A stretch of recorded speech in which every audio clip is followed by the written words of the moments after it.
but I'm there with you in spirit. So my name is Amreesh Phokeer. I work for the Internet Society. I mainly focus on internet measurements, and today actually the talk is about measuring the impact of infrastructure changes in Africa, and we look at over the past 6 7 years what have been the main infrastructure changes, but then can we actually measure uh, using data and using statistics those changes, and can we see the improvements? This is what the talk is about. So, as you know, and our continent has been experiencing rapid growth in many sectors, and this has been enabled by a lot of connectivity solutions that has been um, helping our internet ecosystem to grow and flourish. Today, if we are being able to connect to multiple places around the world and also connect multiple to other countries around the continent, it's thanks to the infrastructure that had been put in place. So whether it is submarine cables or terrestrial fiber, and all the data centers that are also helping to help us host our content locally. So when we are here, when I'm talking about the internet ecosystem, I'm talking about what is in between the end user and the final content that they have to reach out to and they have to consume. So normally they would go through terrestrial fiber, and if they are lucky, they would also go through an IXP. If they are not lucky, then they would go directly to where the content is hosted, so on a cloud provider or in a data center. And for this, they would have to use submarine cables. In this particular work, we are going to look at the impact of two main components, I would say, of the internet ecosystem, especially here in Africa. It's IXPs and submarine cables. So, needless to say that over the last couple of years, there has been tremendous investment in submarine cables. And as you see, Africa is quite well connected. Even if we want to see more cables coming and connecting our countries and make the connections more redundant. We have seen that in the last year, where when there were submarine cable cuts in West Africa and also on the eastern coast of Africa, how this impacted many countries. And those that are suffering the most are landlocked countries, because they need um, access to those submarine cables, but they also have to rely on terrestrial fiber to have access to those submarine cables. So we have seen those changes over time. As you can see, many more cables came to Africa, and this increased connectivity both within the continent and also outside. Peering has also evolved, and we have seen, for example, in 2018, there were 48 active IXPs in 42 cities in 33 countries. And as of 2025, we have 57 active IXPs in 48 cities and 36 countries. So things are improving, and investment that we are doing in building the internet edge points around the continents are paying slowly, and but we need to do more. We need to have more IXPs to allow internet service providers to exchange traffic locally, and therefore reduce their reliance on submarine cables, which could be expensive. So in this particular work, in this particular presentation, I will focus on the SAX cable. So it is a cable between Brazil and Angola that was deployed in 2018. Why we chose this particular cable? Because it provides a lot of evidence, and it is a very simple example to show how things has improved once a cable has been laid between two continents. So the measurement study that we have worked on over the last couple of months. So basically, we were looking at critical infrastructure deployment. So I mentioned about IXPs and submarine cables. So we looked at it over the last 6 years, from 2018 to 2023. And the two platforms that we use to collect the data is RIPE Atlas. So RIPE Atlas is a internet measurement platform that is hosted by the RIPE NCC, and Kaida Arc is another platform that is hosted by Kaida. And what they do is they send trace route from one probe to another. And basically, we collected more than 180 million trace route records, and we also look at almost 8 million DNS hookups. We studied basically 9 new submarine cables deployments, so between 2018 and 2023, and the establishment of uh, new membership. So new membership means ASNs connecting to IXPs in Africa. So around more than 2,000 ASNs were newly connected to IXPs in Africa during that time. And we are talking about 69 IXPs in 32 countries here. So the data sets are varied. So submarine cables data is coming from telegeography, IXP and peering data is coming from peering DB, and trace route and DNS measurement, as I mentioned, is coming from RIPE Atlas and CADA. So the two questions that we asked in this study is, first, when do new cables provide performance benefits? So once they're laid, after how much time uh, do we actually see the improvement in latency in between continents and countries? And whether those benefits are also helping neighboring countries. So I talked about landlocked countries in Africa, which are not directly connected to submarine cables, but they are also benefiting collaterally because they are also connecting to those submarine cables through their neighboring countries. So we measured the latency 3 months before deployment and 3 months after the deployment. And looking at, again, the SAX cable between Brazil and Angola, we saw a majority, in majority of the cases that we looked at, there was a 20% improvement overall. And average improvement was around 12%. And the biggest improvement we have seen, so if we took from 3 months before and 3 months after, the biggest improvement that we've seen in latency is 80%. So this shows that overall there has been an improvement between latency between Brazil and Angola. So we'll also look at what are the indirect improvement and then the direct improvement. So to better understand the results, we inspect path, the path taken. The path is when we run a trace route, we have the different number of hops, and these show the different path that a packet takes from one place to another. So we discovered that a submarine cable connecting two countries that initially were not linked show greater improvement. So for example, again, the Brazil-Angola connection via SAX cable, and between Portugal and Namibia as well, a connection via the Equiano demonstrate the biggest improvement. For such cases, we also observe an average of 31.8% of improvement in latency, with the highest cases exceeding sometimes 100%. So this explains why the first submarine cable connection between the two countries tend to bring the great improvement.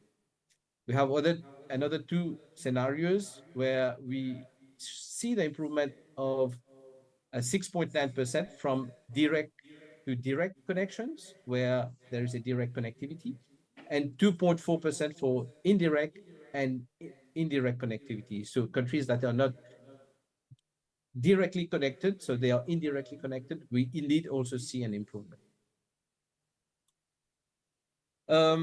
So as I was to summarize this on aggregate, so if we need to have an indirect connection to a direct connection, so in that case, for example, Brazil is connecting through South Africa to Angola. In that case, we do see an improvement of 31.8%. And in the case of a direct connection. So between Brazil and Angola, we saw an improvement of almost 7% of improvement. And as I was mentioning, indirect and indirect, so two countries that are not directly connected through a submarine cable, there is, so in that case, landlocked countries, there is a slight improvement of 2.4%. So in addition to benefiting landing countries, we look at whether a submarine cable may also bring advantages to other African countries, so the neighbors. And to evaluate this, we focus on two metrics: the increased traffic transiting through the landing country, measured by the proportion of trace route, and we look at the improved latency, which is therefore benefiting, resulting in better latency improvement. That's another cable that we have looked at, which is also the peace cable. So in that case, we see an increased proportion of trace route transiting between Kenya and other African countries. So which shows also that there is more connectivity because of the fact that there's a new cable that is being laid. There's more connectivity between those countries where initially there were no connectivity. Back to the SAX cable, as I was mentioning, there we also saw latency improvement. So landing a submarine cable in one African country does enhance the RTT for other African countries. So this is an important point, because sometimes as a landlocked country, you might think that, okay, you're not benefiting from those investments, but you are indeed to some extent. But we also see that these benefits are primarily delivered by more developed countries, usually with a higher development index or GDP, like South Africa. And the distribution to the other countries is there, but is not as much as those that are directly connected, or those countries that are higher up in the GDP ranking are actually benefiting. So that's a more of a policy angle analysis that we try to make here. Now let's look at latency.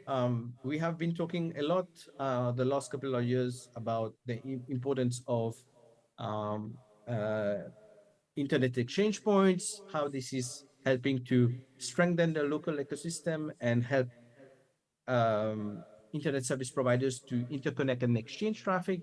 But then someone might ask, what are the benefits? What are the actual benefits of actually connecting to those IXPs? So we look at peering. So again, our methodology is to look at before peering happens and after peering happens. So we are talking about more than 300,000 trace routes, and and these are, as you see on the graphs, for example, in Accra, for the Accra IX.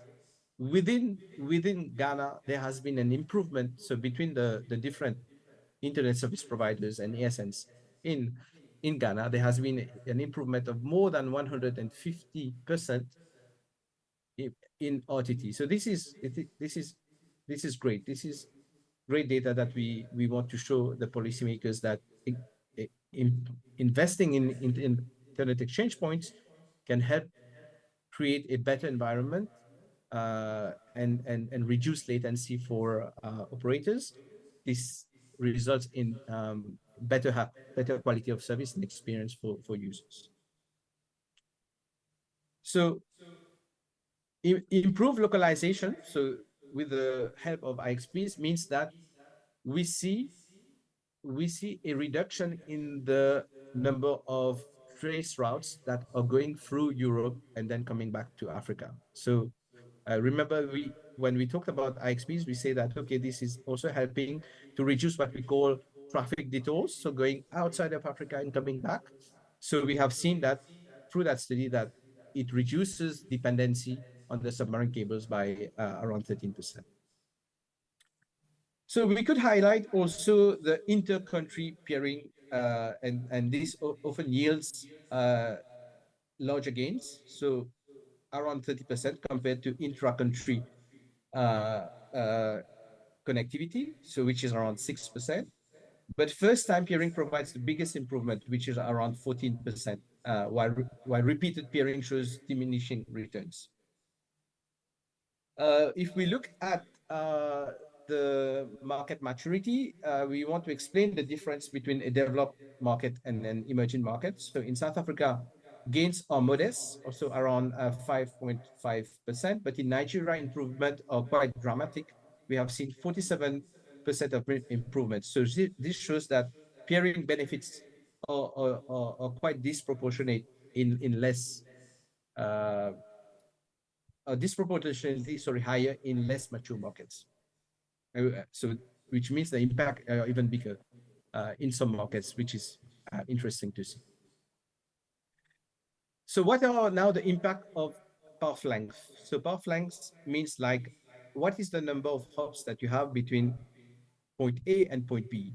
Usually, by reducing the number of hops between point A and point B, you will also increase connectivity metrics. You will have a faster connection, etc. And so we also look at whether the, the the deployment of IXPs and the fact that people are connecting locally, does it reduce the path, for example? So we have seen that transit through European countries decreased by 13% for intra-African trace route, indicating a quite good level of improvement. So what we have also seen is that before, the number of countries in the trace route generally were three, and this was reduced to two after the IXP, after the membership or at the IXP. So, however, this impact is not universally positive. So in the case of Cloudflare, so Cloudflare as a content provider, we see a negative effect is observed in 41% of peering.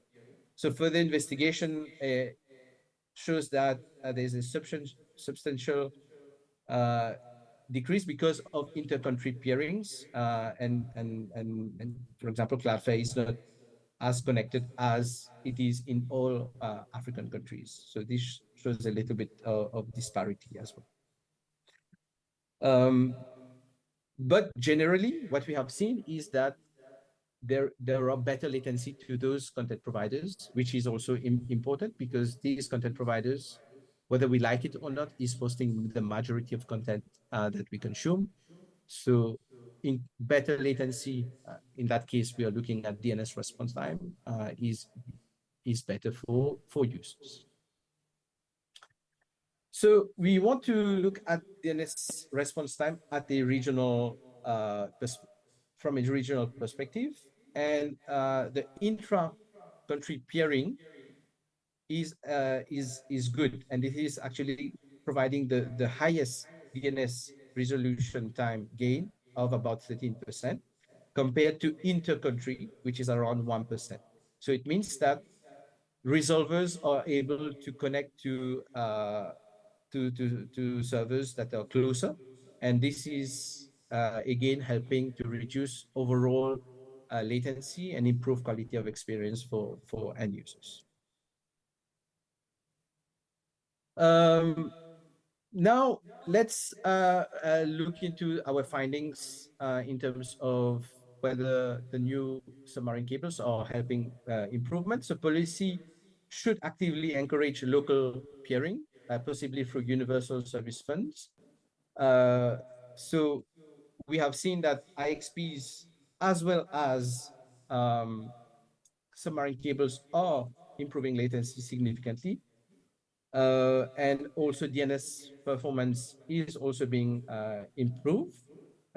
So the policy ecosystem should also follow, like create the right enabling environment for those new investment to come, but for also helping on the ground, the underground ecosystem to flourish as well. So I'm here referring to internet exchange points and also local hosting facilities to help make the ecosystem better. Mentioned about how IXP is also improving latency, and even better if the IX is local. So the recommendation is that we need to incentivize and fund growth of IXPs.